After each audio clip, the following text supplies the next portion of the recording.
So ayan, gagawin na natin yung procedure una sa ating pagluluto.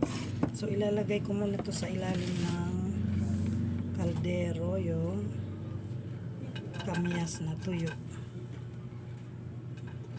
Tapos isunod natin yung luya. Ang ating siling haba, hindi ko na siya hahatiin. And then yung ating sibuyas. Then ang ating pork. Ayan ang ating pork. Ilalagay natin sa ilalim. Oh, sarap. Yan. Kasi kapal ng karne. And then, gagawin na natin yung sa tulingan naman. Ay, lalagyan siya natin ng asin. Tapos, pipitin lang natin siya para medyo lumapad yung ating isda.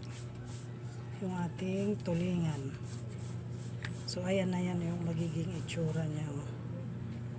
Iba-iba naman din yung style sa pagluluto. Ako, version ko lang to ang paggawa ng sinaing na tulingan.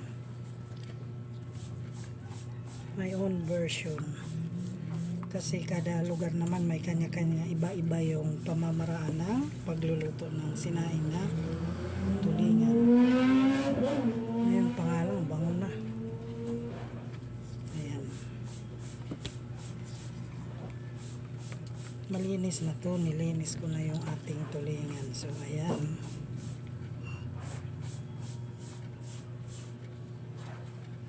Mahal kasi ang tulingan ngayon eh.